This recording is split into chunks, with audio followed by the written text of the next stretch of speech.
अस्सलाम वालेकुम फ्रेंड्स, काफ़ी दोस्त पूछते हैं कि उम्रा पे हम कितने दिनों के लिए जाएं, कितने दिन के लिए उम्रा बेस्ट होता है और प्राइम डेज कौन कौन से हैं उम्रा पर स्टे करने के लिए। सबसे पहले तो मैं आपको बताता चलूं कि अक्सर लोग अपनी मसरूफियत देखकर उम्रा पर आएंगे, क्योंकि कुछ लोग जिनकी प्राइवेट जॉब है और बहुत ज़्यादा मसरूफियत वाली जॉब है, उनको तो मिन्नत करके बड़ी मुश्किल से 14-15 दिन की छुट्टी मिलती है। वो लोग तो इससे ज़्यादा उम्रा पर आ ही नहीं सकते। अच्छा, एक कन्फ्यूजन मैं आपकी दूर कर दूं।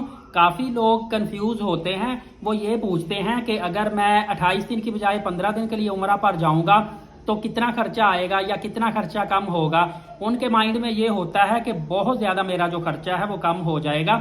जब उनको बताता हूं कि आपकी एयरलाइन टिकट भी उतनी ही लगनी है, वीज़ा भी उतना, सिर्फ आपके होटल के या खाने के पैसे बचने हैं, जो कि बहुत ज़्यादा बड़ी अमाउंट नहीं है, तो फिर वो परेशान हो जाते हैं।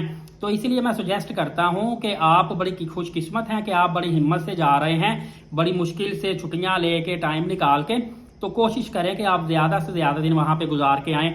और इसी तरह जो सरकारी मुलाजमीन है वो 21 दिन के लिए भी चले जाते हैं, और जो फैमिली के साथ जाते हैं या जिनके साथ बच्चे होते हैं 28 दिन के लिए भी चले जाते हैं।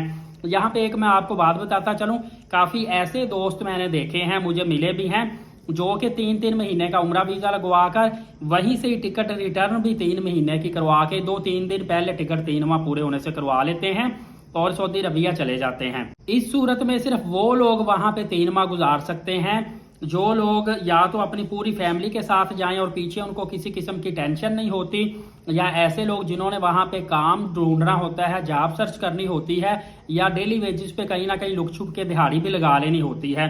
लेकिन कुछ मुझे दोस्त ऐसे मिले हैं जो कहते थे कि यार मैं अपने घर में बड़ा तनहा था, मुझे कोई बुलाता नहीं था, या कोई बुजुर्ग है फैमिली वाला है तो वो कहते थे मेरे बीवी बच्चे या फिर जो मेरी फैमिलीज है या जो मेरे बच्चों की बीवियां हैं वो मुझसे अच्छे तरीके से बात नहीं करती। इस तरह के मसले मसाइल आते थे, जिस वजह से तंग आकर वो 3-3 महीने के लिए उम्रा पर चले जाते हैं। यहाँ पे मुझे काफ़ी दोस्त मिले हैं, 3 महीने का उम्रा वीज़ा लगवाया है, काम कोई नहीं होता। मक्का पाक में तो चलिए उम्रा वो भी लिमिटेड सा है, उम्रे शुरू में ज़्यादा लोग कर लेते हैं, उसके बाद उम्रा करने में भी थकावट फील करना शुरू कर देते हैं। तो मदीना पाक में तो आपको पता है रियाजुल जन्नह चले गए, या इसके अलावा नमाजें ही होती हैं। तो जब ये लोग तकरीबन वहाँ पे कोई 1.5 माह गुजारते हैं, उसके बाद इनको पीछे याद आना ज़्यादा शुरू हो जाता है। इनकी कोशिश होती है अब किसी तरीके से हम वापस जाएं। आपको पता है कि उम्रा में छोटे छोटे पैकेज लेके लोग आए होते हैं, कोई 3 दिन बाद वापस जा रहा है, कोई 4 दिन बाद, कोई हफ्ते बाद।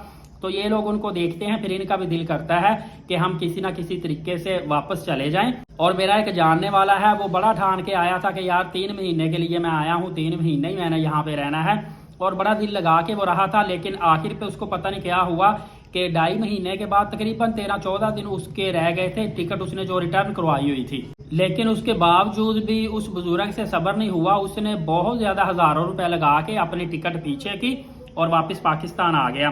तो इसलिए मैंने आपको बताया है कि प्राइम टाइम जो आपका रहने का होता है ना, वो 21 से 28 दिन होते हैं। 15 दिन बहुत कम होते हैं और 21 दिन जरा दरमियाने से होते हैं, लेकिन 28 दिन आपके जो हैं वो अच्छे रीजनेबल होते हैं, क्योंकि 28 दिनों में आप अच्छे तरीके से उम्रे भी अदा कर लेते हैं, ज़ियारत भी कर लेते हैं। आपको मक्का मदीना पाक में काफ़ी ज़्यादा रास्तों का भी पता चल जाता है, होटल का भी पता चल जाता है, और थोड़ा बहुत आपको अरबिक भी समझना आप शुरू कर देते हैं। लिहाजा जब भी आप उम्रा पर आएँ, आप कोशिश करें कि 28 डेज के लिए लाजमी उम्रा पर आया करें, ताकि आप अच्छे तरीके से वहाँ पे इबादत भी कर सकें और आपको तमाम तर महल्ले का अच्छे तरीके से पता भी चल सके। इंशाल्लाह इस हवाले से मजीद आपको मालूमात देता रहूँगा। एलीट साकिब यूट्यूब चैनल को सब्सक्राइब करके बेल नोटिफिकेशन को ऑल कर लें। आज कायम करें, नबी पाक सल्लल्लाहु अलैहि वसल्लम पे दुरूद पाक और कुरान करीम की तिलावत किया करें। इजाज़त दे, बहुत शुक्रिया, जज़ाकल्लाह।